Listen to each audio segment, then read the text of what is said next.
Welcome to this installment of Context Clues, where we share excerpts from past episodes to give you a more complete background on the new topic at hand. I'm your host, Chelsey Weber-Smith, and this is American Hysteria.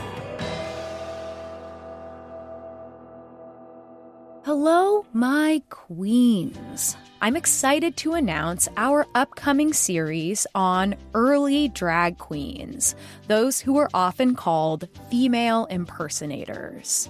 We will be giving you the history of the English theater cross-dressing panics of the 1500s, the drag balls thrown by previously enslaved black men who fought the police, the female impersonators of the vaudeville stage who were hell-bent on proving their masculinity, the swishy performers who made drag queens the hottest trend of the 1930s, the shockingly sexy soldier drag shows of World War II, and the womanless weddings once thrown all over the South.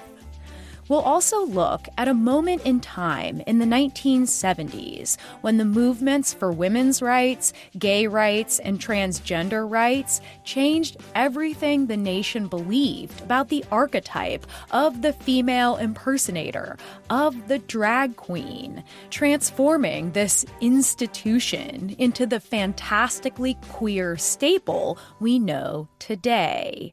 The one apparently threatening the very fabric of American society.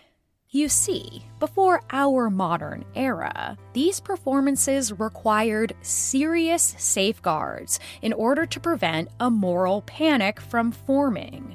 You could do drag, but you couldn't do drag because you wanted to do drag, because you liked wearing women's clothes. You had to do drag because it made you money and gave you fame. You had to jump through a lot of flaming hoops to prove that you weren't a fairy, a common term at the time for queer people. This didn't mean that there weren't those who practiced drag because they wanted to, because they loved it, because it made them feel good, because it made them feel true. But those queens were living out on the farthest margins of society, moving quietly through the night so as not to arouse suspicion, lest they be locked up in jail or worse. A quick aside, you'll hear me use the terms transvestite and transsexual in these excerpts, which are considered out of date and offensive to many transgender people. In their time, these terms essentially meant a man who wore women's clothing, who may or may not have been what we now call transgender. Each person was different, and we've used the historical terms in order to stay within the context of a time when the identities we honor today were unknown or just beginning to form.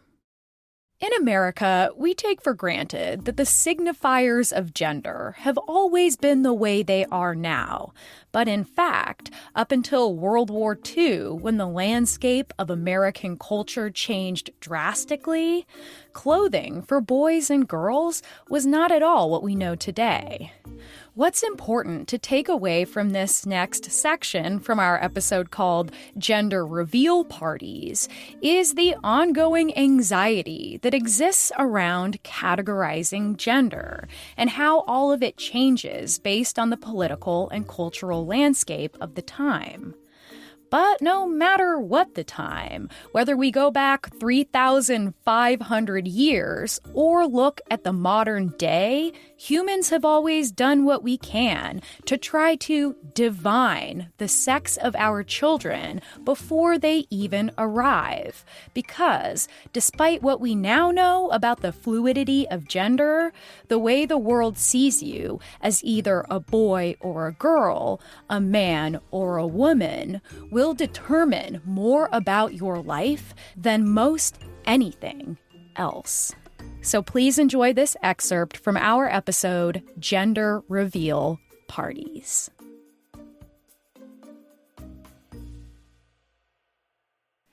As we all know very well, color, probably more than anything else, signals to others the decided gender of an infant. But color defining the difference in a baby's sex and gender is a very new phenomenon. In fact, so is differentiating at all between what little girls and little boys wear. A great example I encourage you to look up is Franklin Roosevelt's hilarious 1884 baby picture. In it, he has long blonde locks, wears a long white dress with white little frilly socks, shiny dainty black strapped shoes, and he holds a frilly white hat complete with a marabou feather. At 2.5, little Franklin's biological sex is not really discernible from what he's wearing in the picture, and that was totally normal.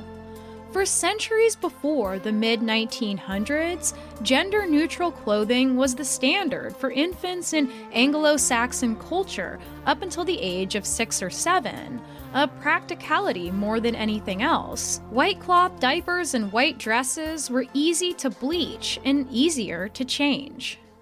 But slowly, as the Industrial Revolution produced industries of individuality selling us personal expression, they discovered that there was lots of money in baby expression, in these gendered baby outfits.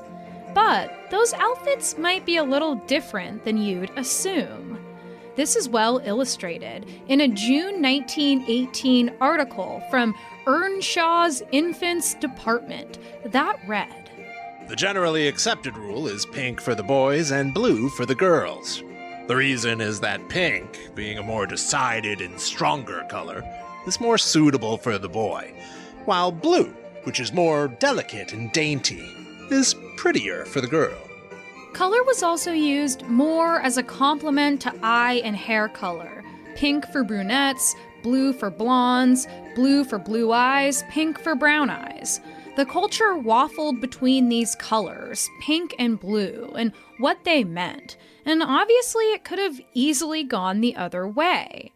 Still, in 1927, a chart was printed in Time magazine, dictated by several popular U.S. clothing companies, about the appropriate colors for babies based on their gender, with pink most often suggested for boys. Due to the post-World War II affluence of the late 1940s, 50s, and early 60s, the suburbs expanded all over the nation, and the Cold War capitalistic nuclear family structure became tantamount to being a patriotic American and fighting off the liberal, gay, commie agenda.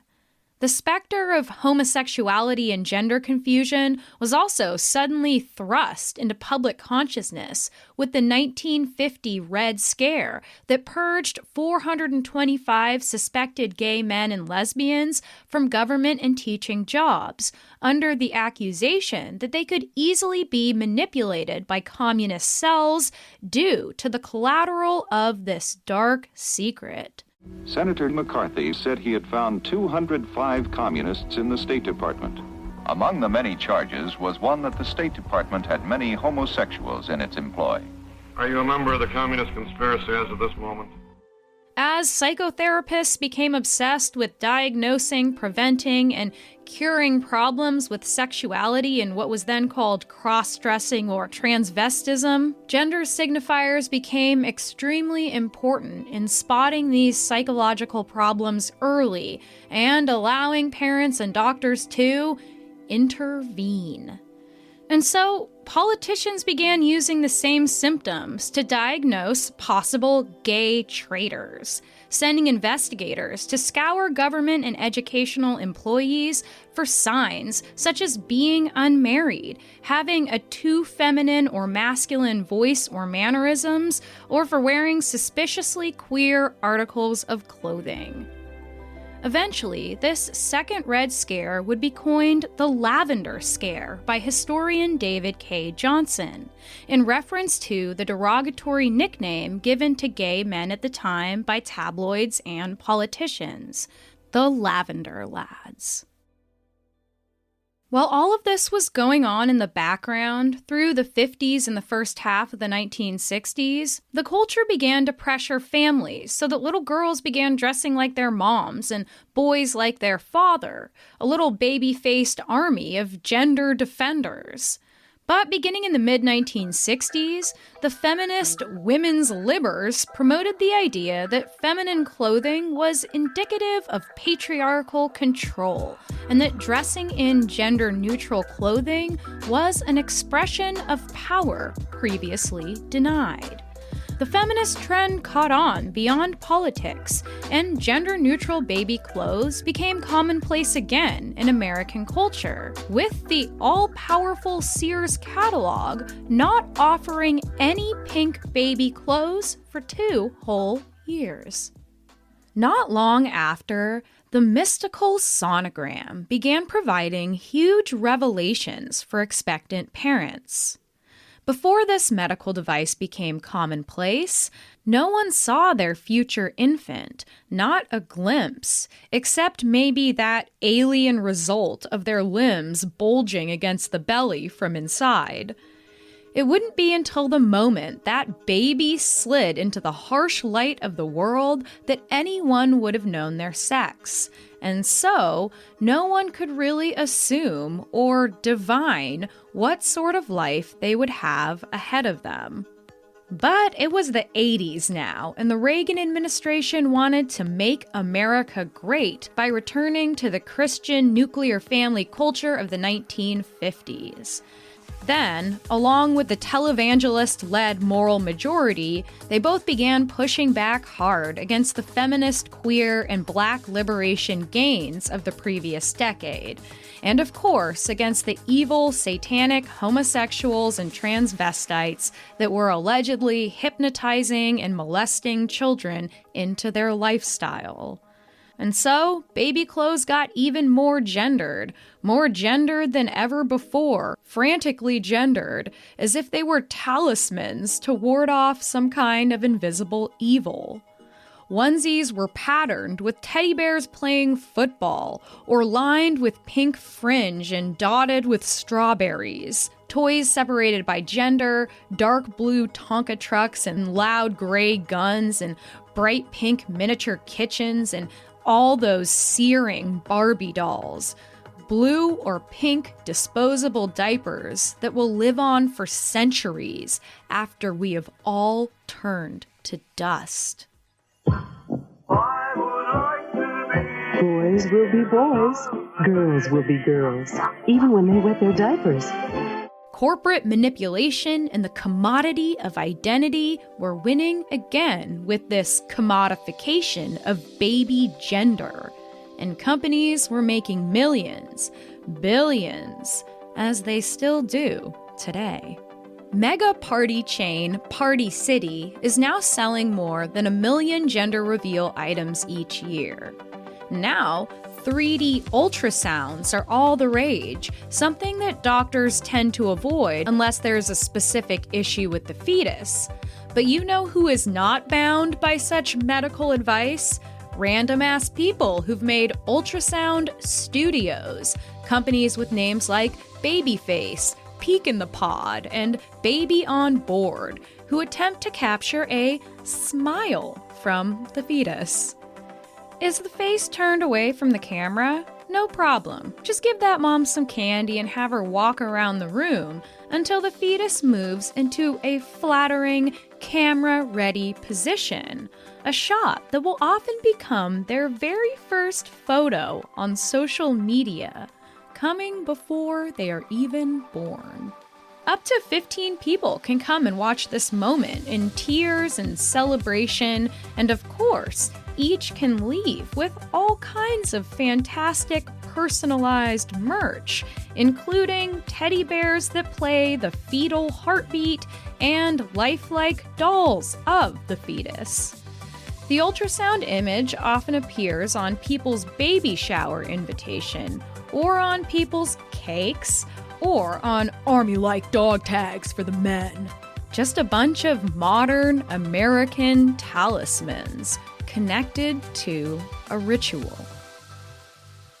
human beings have always been obsessed with the mysterious, mystical, hidden fetus and all the possible futures. A 3,500-year-old medical text from Egypt details one such method of figuring out the sex of the fetus. Just have the expectant mother urinate into a big bag of barley and then also a big bag of wheat. The barley represents the possibility of a male infant and the wheat a female. Whichever sprouts first determines what the sex will be. This type of divination would carry into the European Middle Ages, when community psychics called, get ready, piss prophets would divine biological sex by an examination of the color or even taste of the urine, mixing it with wine to see how it interacted, by burning a ribbon soaked in urine to see if the woman gagged at the smell. Piss prophets would most often read the bubbles after the mother peed in their special ritual bowl. It all sounds like quackery, and of course it is. But interestingly, back on that wheat and barley tip, a study from the National Institutes of Health in 1963 showed that urine from pregnant women did indeed cause sprouts in 70% of the cases, while urine from non-pregnant females and males did not show any sprouts, possibly due to the higher levels of estrogen present, but no one really knows. The sex of the fetus, however, was not able to be determined. Old wives' tales still make their rounds in American culture, and I bet you've heard some of them or had your grandmother swear it's true. Crave sweets or garlic? It's a girl. Got a shine about ya? Boy. Dilated pupils? Boy. Carrying your pregnancy high? Girl. Carrying it low? Boy. Our modern form of divination that most closely relates to the work of a piss prophet would have to be the Drano test urban legend. First thing in the morning, just mix up some of mother's urine with one of the scariest cleaning products of all time. And if it turns green, it's a girl. Blue, it's a boy. Don't do this. More after this. And now, back to the show. As we'll learn about in our upcoming series, drag queens, or female impersonators, appeared most often on the vaudeville stage, where the lower class gathered to watch what was considered by the elite to be distasteful at best, culturally dangerous at worst. These shows featured all kinds of performances, often a little risque, with comedians, ventriloquists, singers, circus performers, and quite a few drag queens as well. The audiences were mostly made up of men, but they also included women and children as well. Female impersonators were well-loved and highly paid in the late 1800s and early 1900s, as long as they followed certain rules that prevented them from appearing too effeminate, lest they become a threat to the straight masculinity of the crowd. Another place that gender was fucked with was in the freak shows that toured America in the 18 and 1900s, which both reinforced the ugliest parts of culture, but also provided a venue for the earliest gender nonconforming people to make money and control the gaze of the people who stared at them regardless. 100 years later, the trash talk shows of the 70s, 80s, and 90s, your Phil Donahue, your Jerry Springer, your Geraldo, your Jenny Jones, created their own kind of freak shows, which very much included the gender nonconforming individuals who had not yet gained much public support and who were actually unknown to the public at large.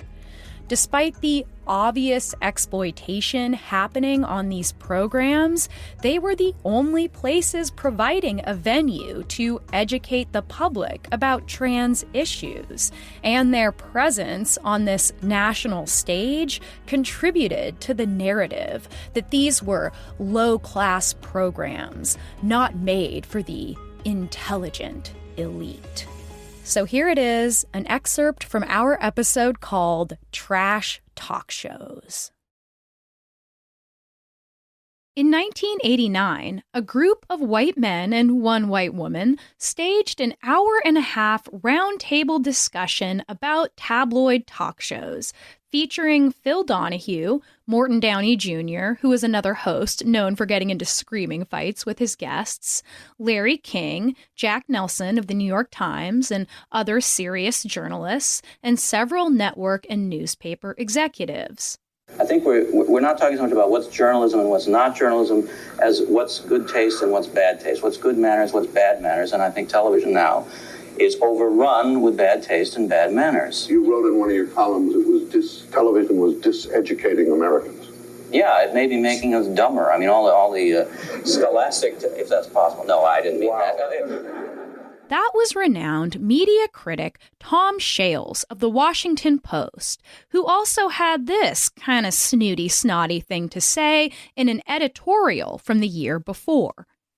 Geraldo, the barrel-bottom talk hour starring dauntless panderer Geraldo Rivera, has dealt in recent weeks with transsexuals and their families, swinging sexual suicide, mud-wrestling women, Charles Manson, serial killers, kids who kill, battered women who kill, and, of course, male strippers.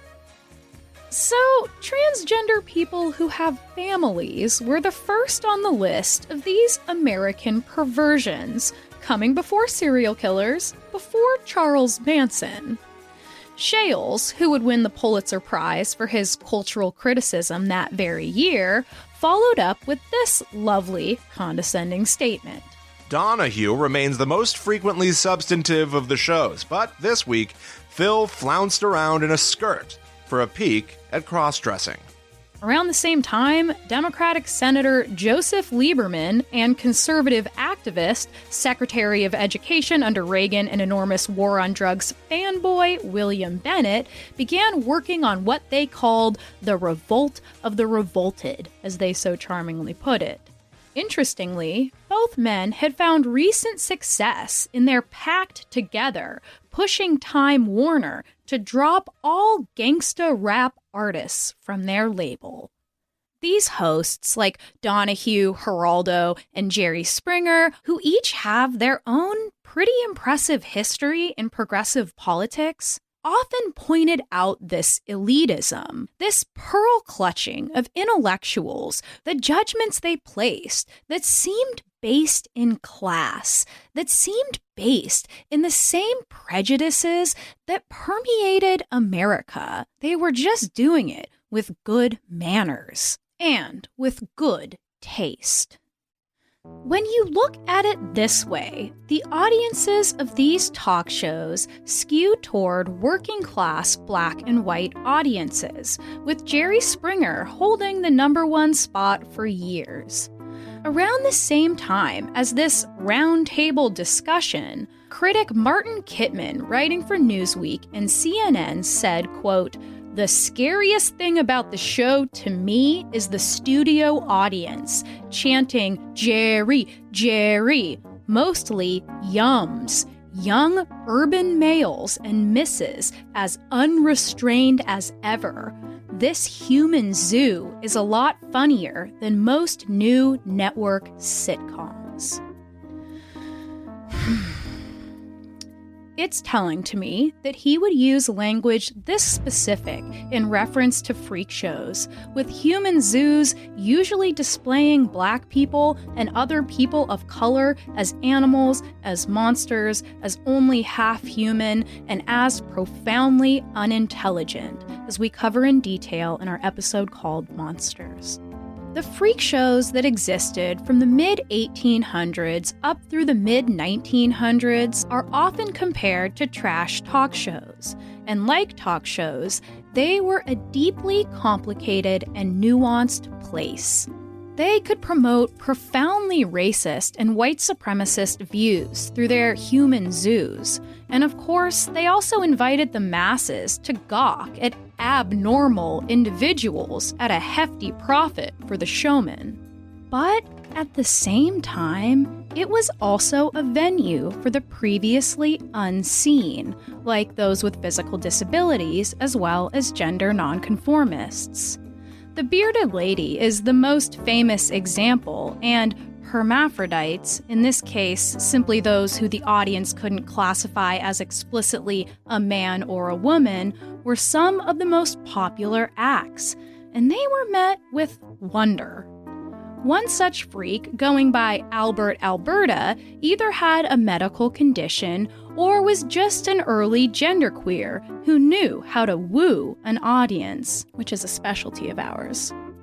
Albert Alberta, who used male pronouns, would work out one side of his body only, with the other half shaved, either with a real breast growing from that medical condition, or, in other reports, a fake one filled with birdseed. Either way, the crowd freaking loved it.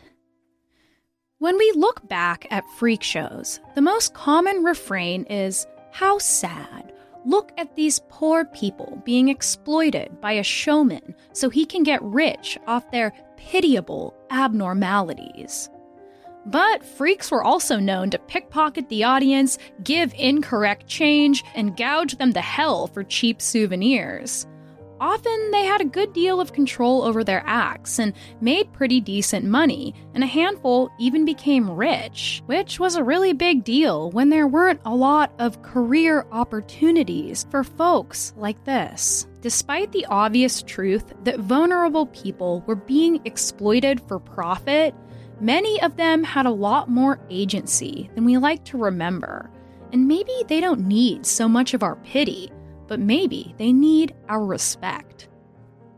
So, similar to their reaction to shock talk shows, the highbrow community of the 1920s hated freak shows, even calling them lowbrow trash specifically, something for uncouth poor people to do. But the term highbrow actually comes from phrenology, which is something we cover in detail in our episode on quackery.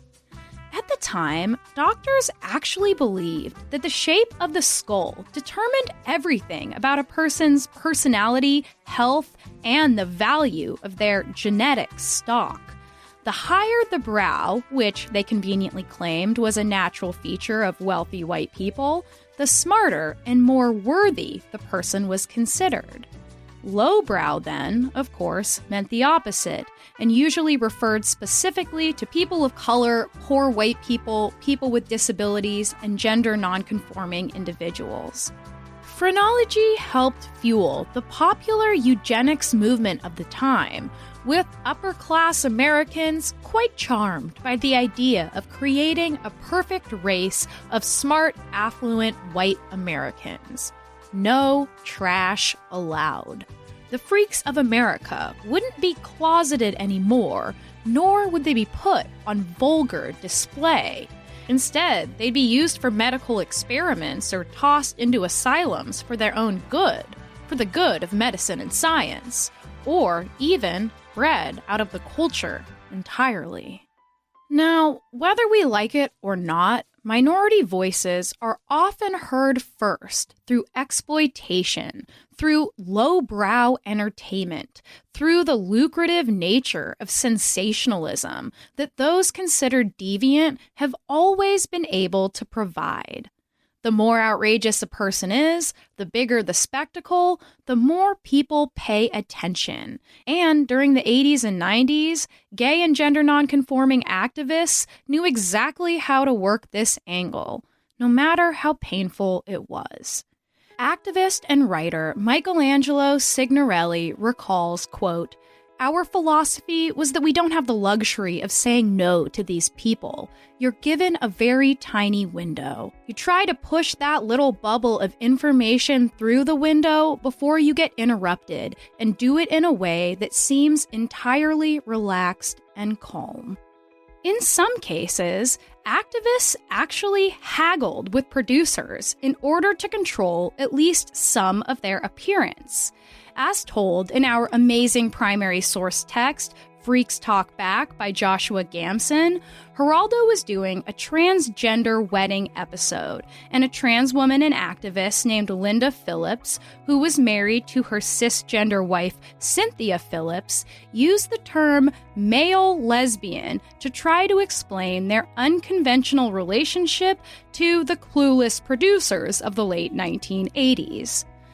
Linda and Cynthia knew that this phrase, male lesbian, would be all that the aggressively puzzled audience would be able to focus on, but it was just too juicy for the producers to let go of, so they offered a trade. The salacious buzz phrase in exchange for the chance for the couple to publicize a book written by their friend about the emerging transgender community and their day-to-day life. Linda and Cynthia reluctantly agreed, and a large banner stretched across the TV set that said, "Male lesbian," in all caps, several exclamation points. And at the end, they got their short minute to share their resources. After taking all the shame-slinging in a pretty tough stride, they saw results. After each rerun of the episodes that each of these different activists appeared on, they would receive dozens of phone calls from all over the country asking for more information, hoping also to be seen. In Jerry Springer's autobiography, Ringmaster, he includes at the end some of his favorite final thoughts, those wrap-up moral diatribes you may remember. This one is about a trans woman named Brittany who had gotten her lover pregnant. Quote, "Like most people, I had difficulty understanding this issue. I guess I always knew what gender I was.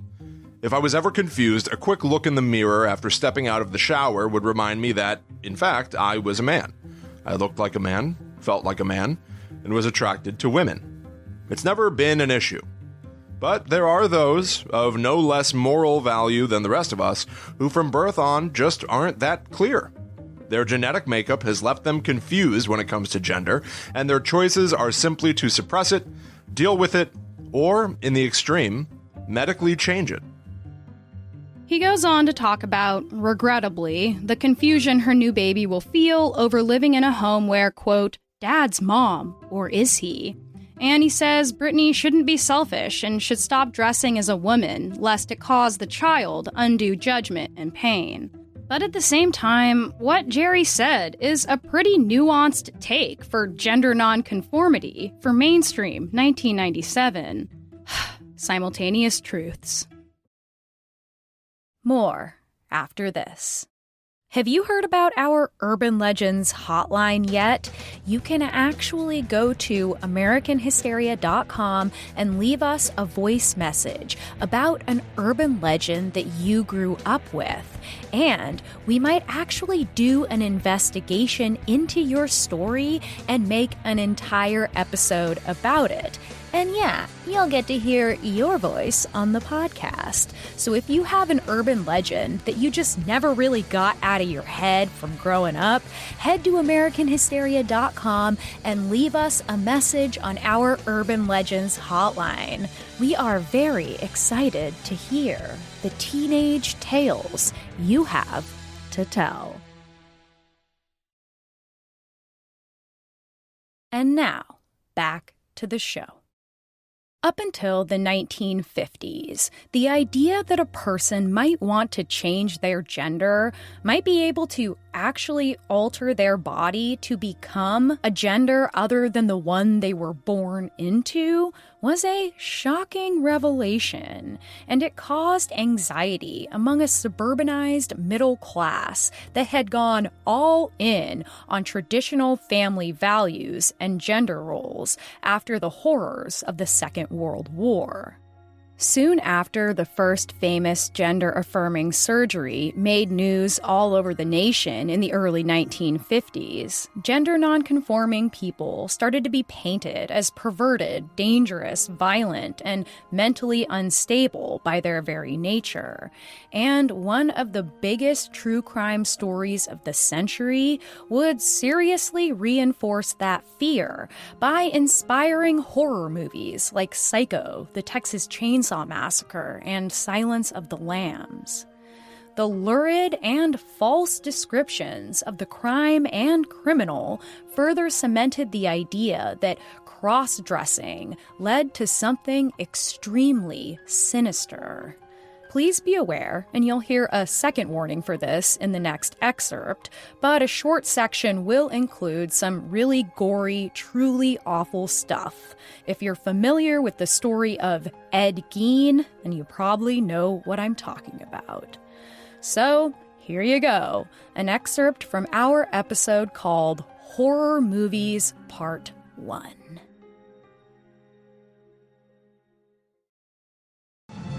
Norman Bates in Psycho, Leatherface in the Texas Chainsaw Massacre, Buffalo Bill in the Silence of the Lambs. Each of these characters had its origins in the same true story, the unspeakable crimes of a single man. No real-life event has inspired more scary movies than the 1957 discovery of an almost unbelievable real house of horrors located in the unassuming Midwestern town of Plainfield, Wisconsin. It was a typical morning in November when a local hardware store owner named Bernice Worden disappeared in the middle of her shift. Her son just so happened to be the deputy sheriff of Plainfield, and when she didn't show back up by the end of the day, he entered the store to find the cash register ransacked and blood on the floor. Following a handful of clues, investigators would arrest local, quiet, eccentric Ed Gein after they searched his infamous farmhouse. Just a warning here, the descriptions that I'm about to give you are some of, if not the most, gruesome stuff in American hysteria history, but it's also vital to understanding why it affected the genre so much, so skip ahead if you need to. Giving you a little time, giving you a little time, giving you a little time. Okay, here we go. The first horrific discovery on Ed Gein's property was in the decaying shed, where Bernice Worden's body was found, decapitated and hung up by her ankles, cut open like a deer. Entering the main house, authorities found bowls made from human skulls, tanned human skin stretched across waste baskets and chairs, and a lampshade made with a human face, a belt made of nipples, 9 vulvas in a shoebox, a pair of lips hanging on the drawstring of a window shade.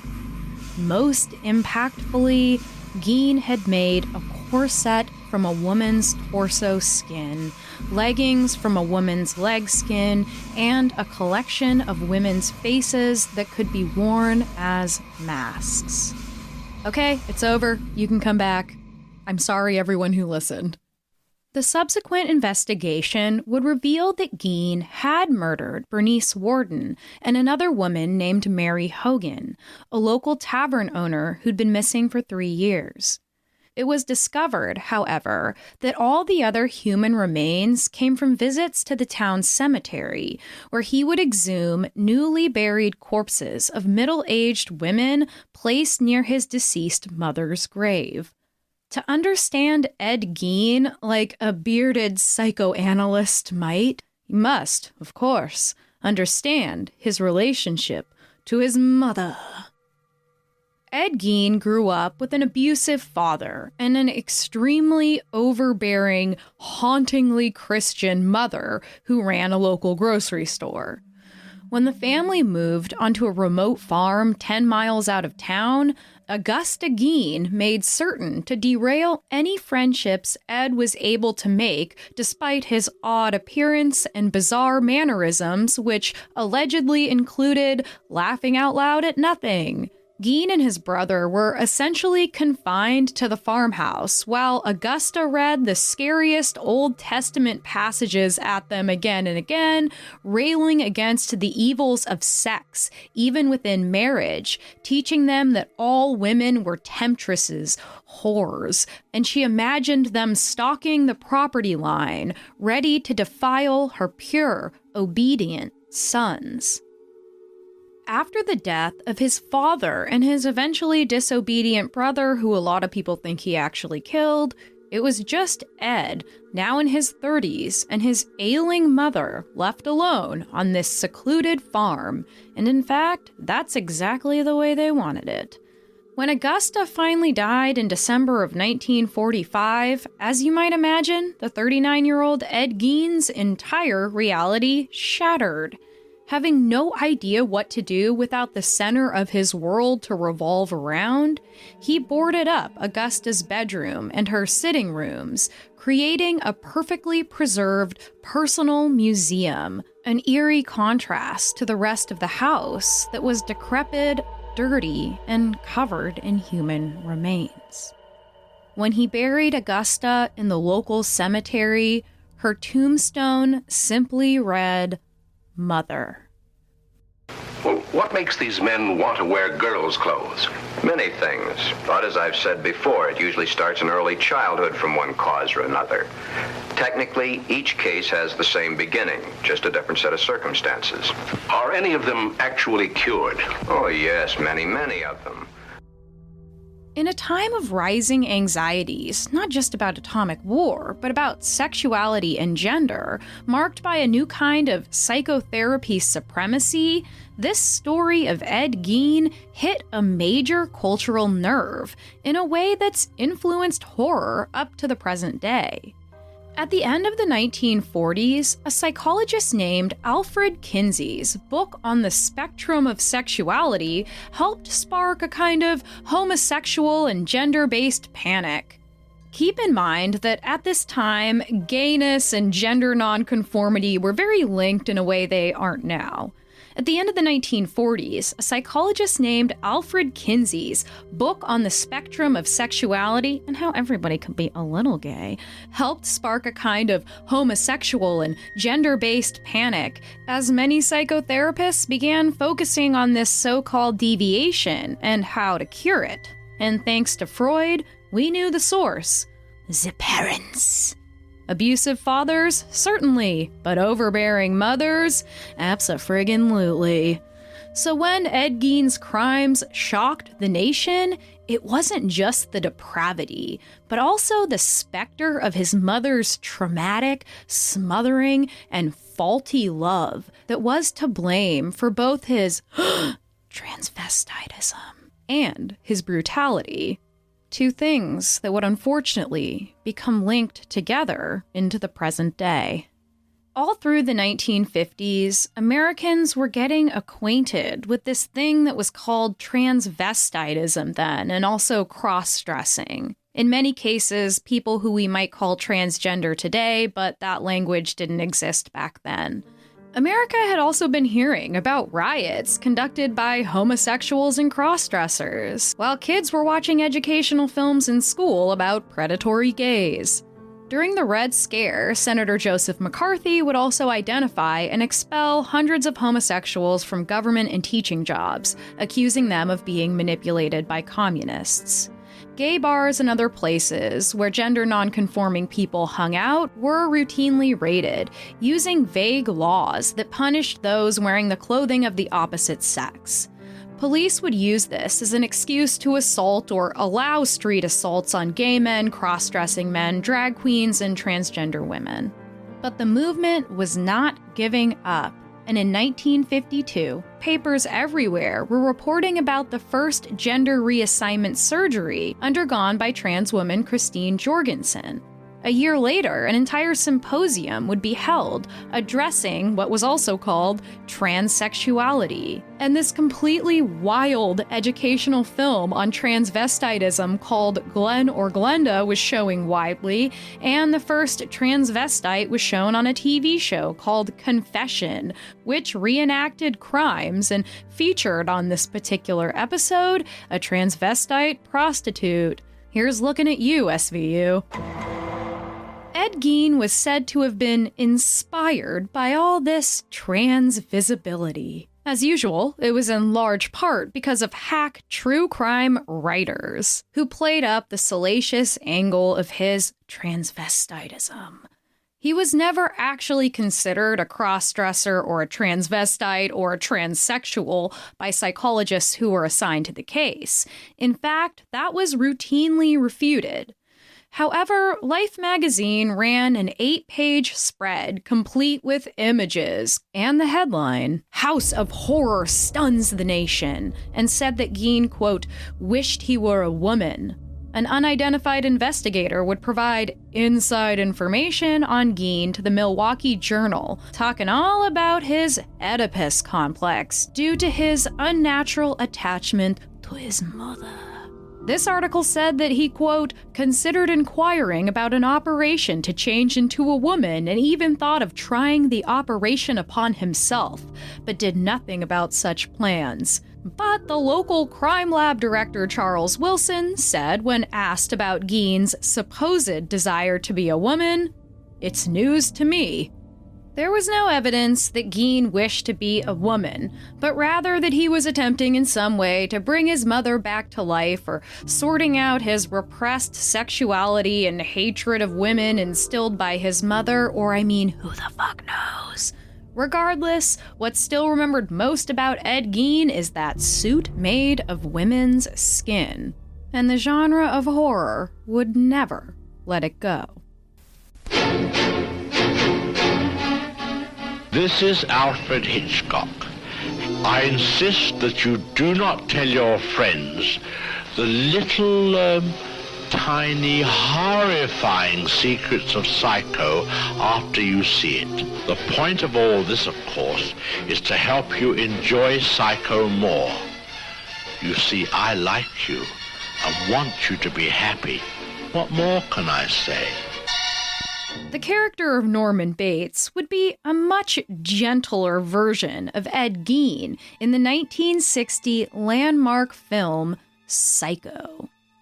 In the climax of the film, spoiler, but also, come on, Norman Bates appears wielding a knife dressed as his mother alter ego, her corpse preserved and kept in her room in a rocking chair. This film was directly inspired by the Ed Gein case, coming just 3 years after that gruesome farmhouse discovery, and based loosely on a book written about the case. At the end of Psycho, a smug psychotherapist caps off the film explaining in a long-winded and ridiculous monologue with a weird-ass smile the whole time the details of Norman's psychological profile, which, to Hitchcock's credit, explicitly refuted that Norman was transsexual. But what do you think typical Americans, not yet well-versed in the nuance of queer theory, took away from this film? All right, my queens, that will do it for this installment of Context Clues. Please join us next week for part 1 of our 2-part series on the early drag queens of America, who set the glittering stage for the queens we know today. This was American Hysteria.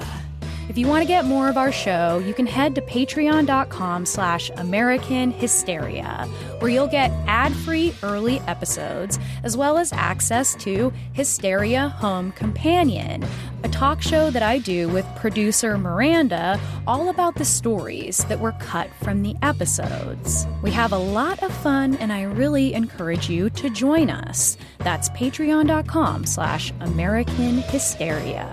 You can follow us on Instagram at American Hysteria Podcast.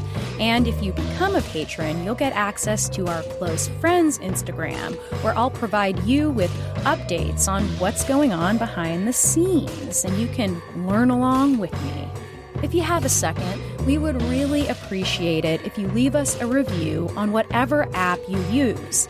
It really helps us out, and it only takes a little second to do it. This episode was produced by Riley Swedelius-Smith, and I'm your host, Chelsey Weber-Smith. Thanks, as always, for listening, and I hope you have a great week.